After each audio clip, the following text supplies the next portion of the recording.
I'm gonna finish the sandwich.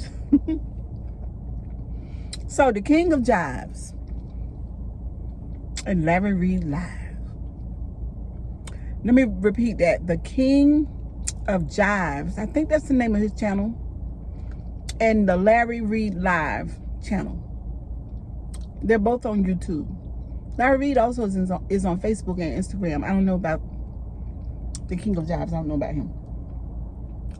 But anyway, they've been going in on Bishop Whitehead. I'm talking about they going in so bad that people that have liked Larry's show for years are considering Larry. They're considering not watching you anymore.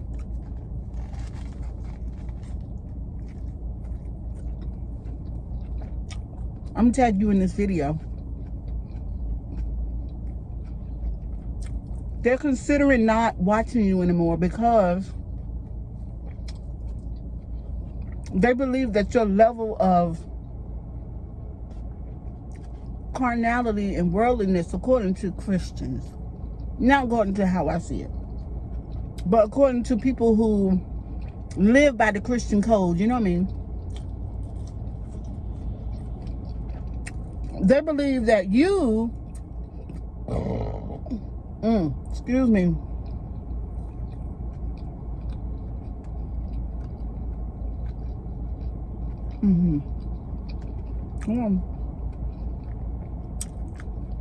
they believe that you done took this thing personal, and they believe they don't understand why you've sharpened your bow, so to speak, against the bishop in this way. They also believe, I had some conversations with quite a few. Hold on, I'll get that onion. They believe that the king of Jives is a negative influence on you. And I know you're a good old grown man. I understand that.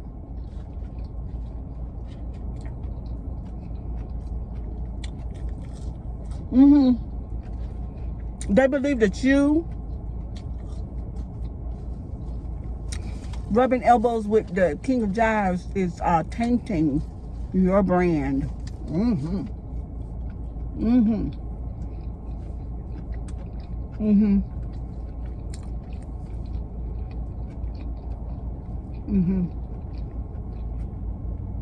They're concerned that you are damaging yourself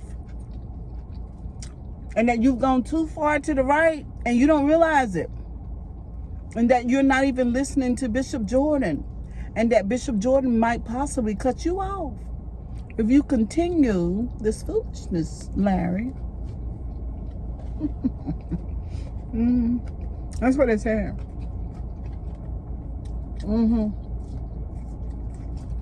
Yeah.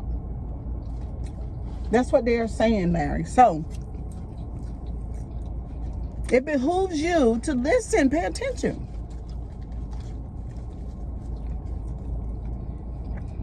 And leave Mr. Whitehead alone.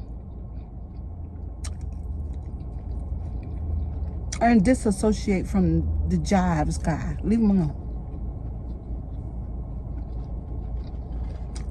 People are curious, is why do you find him so interesting?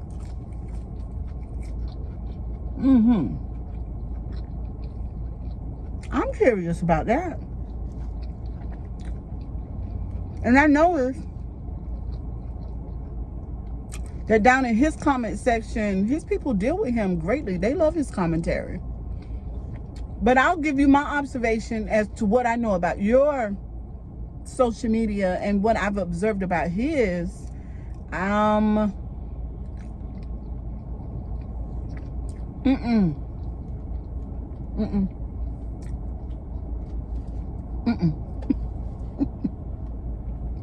No, Larry, no.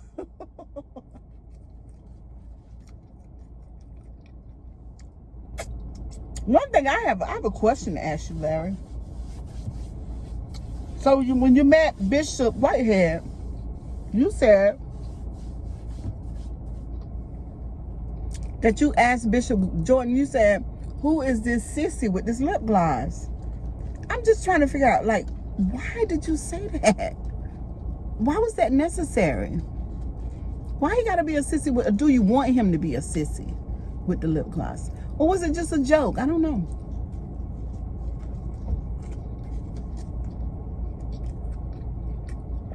I guess the dad done, somebody pulled up beside me, the dad done dropped the son off with the mama. But anyway, and I'm parked right in front of the Hampton Inn, by the way. So, yeah. Y'all leave Bishop Whitehead alone. He not one of y'all. When you say, sure, what do you mean by that? He not. Ain't, as in Kirk Franklin's language, he's not a church boy. He's a street guy going church. But the thing is, this really, like, I'm super curious. Like,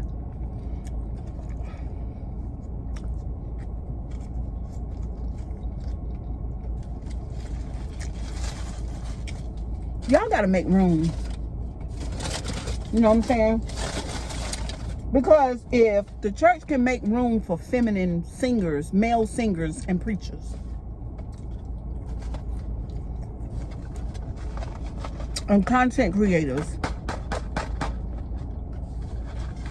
then they can make room for hood preachers.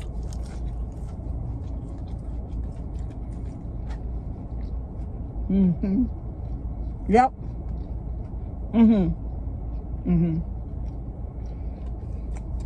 If the church can make room for feminine men, then they can make room for gangster preachers.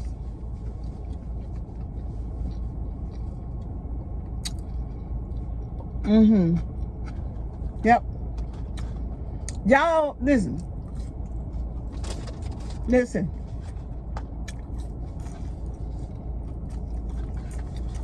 Yep. Bishop got street swag. Absolutely. But a whole bunch of black men with street swag, they're not going to be coming listen to a feminine man exegete the text. They're not going to do that. Or they're not going to be, a lot of them not going to be over there listening to a digital talk show. They're not. So everybody got their own draw. Everybody got their own, everybody got their own pool. Y'all leave Whitehead alone because he a thug. It's giving, y'all like thugs. The church need a thug. They need thugs. That's what the church needs. Because they watered down and soft. Too soft.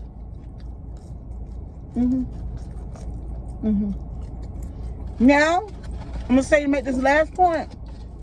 If the church can deal with feminine men, they can make room for thugs and preachers with street swag and street credibility. Church gonna have to make room for that. Now, everybody focus on this street, this church without walls idea. Okay? That means that God, the Holy Spirit, or whatever you want to call it, goes into the marketplace and he spreads his wings and he's everywhere. Okay? But he with the thugs too.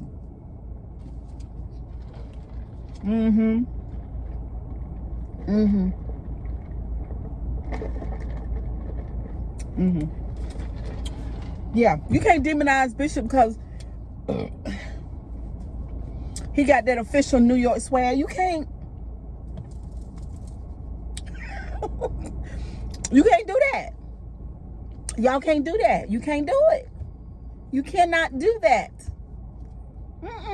You got to make room, because see, the church accepts this group of people now. You know, back in the days, you know, they weren't dealing with all that. And now we know that, you know, there's a preacher in my area, in the Raleigh area, who very much stands flat-footed against a feminine man, like, for instance. And I'm just saying, because I have no problem with the LGBT community at all. Like, I don't, you know what I mean? That's my personal thing. I ain't talking about me. I'm talking about the church.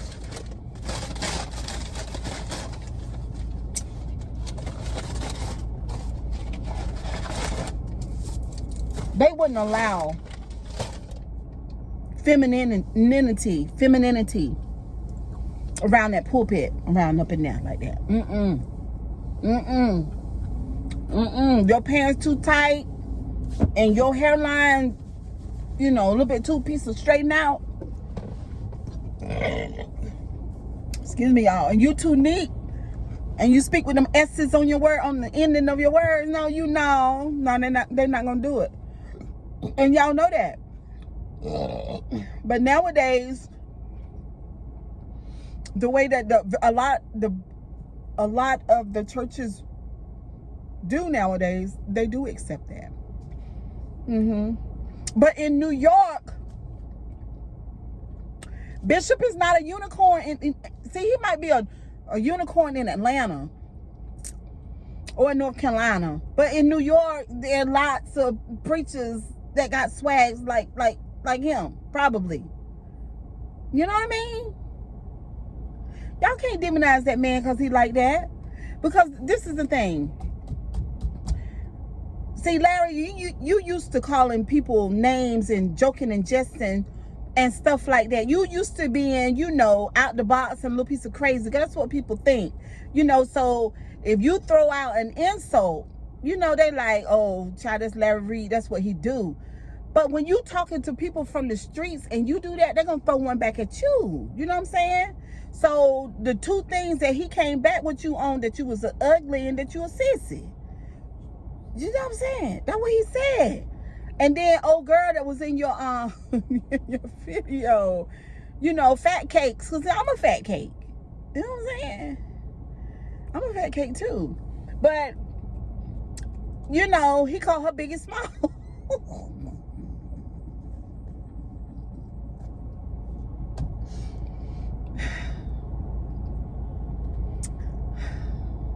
He called her Biggie Smalls. That was, listen.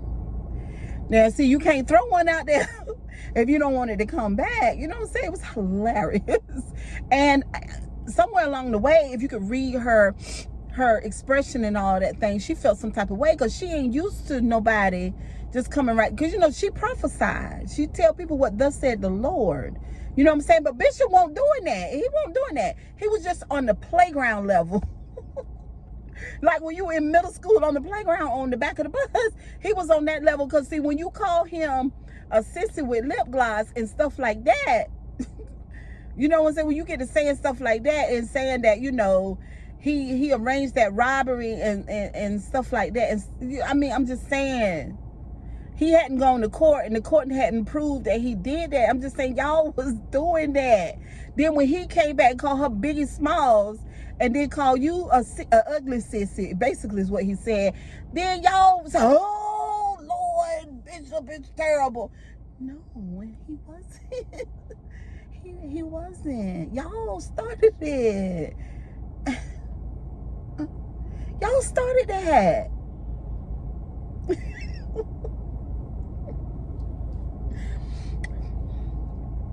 Y'all started that. So when he began to engage, then, you know, so y'all done demonize this man so bad, you know, put him at the jailhouse, you done called the feds on him and all that stuff, all the kind of stuff like that, because you couldn't take that he called you a name. You know what I'm saying? But you call names. The prophetess laughed at everything you said, Larry. She know better than that. But nowadays, there again, here I go again. Nowadays, the church accepts prophetess that pick on folks, that laugh at people when they're picking, joking, and jesting. And so my thing is that everybody call it demonizing Bishop, but he was only reacting to what y'all did. You know what I'm saying? And I say this, he got more of an excuse than you guys got. Yeah. Because of where he come from. Y'all folks, I don't know about the prophetess, I don't know her personally, but y'all look like to me that y'all were watered down and poured straight through the church vine. That's what it looked like to me. So y'all know better. But Bishop, not so. You know what I mean? But anyway, y'all, kisses and hugs. Was that the last thing I was going to talk about? It was something else.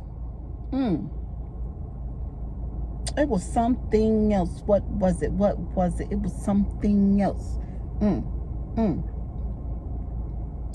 Y'all hold on for a minute. Let me take a sip of my Sprite and I might figure it out.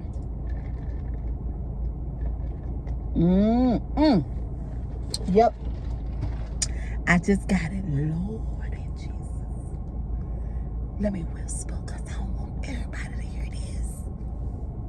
Turn this down. Oh my God. I had a friend of mine who sent a link to my phone and she said, Cheryl. I said, huh? She said, Tasha K is done turned on Larry. I said, Larry who? She said, Larry Reed Live. So I was like, what'd she say? What'd she say? She said that Tasha had a tape recording of Larry admitting, you know, LBTQ, something like that, behavior. And the audio, Tasha was like, oh, well, you don't do the LBTQ behavior. And then Larry said, yes, I do, because I've had one in my mouth. And I ain't talking about the assault. I'm talking about after that. And not only that, like he was laughing, like, girl, bye, because you know I had that thing in my mouth. Girl, like, it was like that. So anyway, when I went over there and I listened to it and I said, oh my pearls, what is going on? And so I was intrigued because I'm just like, you know what I'm saying? I'm just, I'm at a loss for words. I don't understand. I got to go back home and do a little piece of research on, but I don't understand why Tasha released the audio. You know what I'm saying? Because he was talking to her, and why was it even recorded? You know what I'm saying? I don't know what that's about, but I'm gonna go back to the beginning of this situation when Larry said that the bishop was a sissy with the lip gloss. I don't know if that was a projection from him, or was it a joke, or was it that he wants him to be a sissy with the lip gloss? Because maybe he was, fond of the lips. Like, damn, who this nigga right here? This chocolate nigga with this lip gloss. Like, what's up? I don't know. You know what I'm saying? I really don't. Like, I don't know which one it is. But only thing I have to say about it is that it's a lot. What y'all think? Leave it in the comment section. Let me know what you think, which way you think it was. You know what I'm saying? Is it a projection from him? You know what a projection is? Really, like, it's like you calling somebody out, but it's you. You know what I'm saying? It's you. You saying that this person you know, is this, that, and that, and other, but it's you speaking from your inner world, you projecting it out on them. Like if it was a white canvas, like if you, this building over here, this big building right here, just imagine like a big old white canvas over the building, and you're the movie projector. And so you turn the lights on, and what's up there on that wall is a reflection of what's in you. Is it that? Or is it just joking and jesting because he had nice shiny chocolate lips? Or is it that, ooh child, you know, this chocolate bishop with this bone structure and that little dimple right there, you know what I'm saying? What's up with this lipstick? So I don't know. I don't know what y'all think. Leave it in the comment section below. How long this thing is 36 minutes. I'm gonna chop this up. I might send a little bit of this as a short or reel. But anyway, kisses and hugs. Y'all have a wonderful day. Don't forget to comment, like, and subscribe. Don't forget to comment, like, and subscribe. I love y'all. We're gonna spend some more time together. Let me know what you think. Goodbye.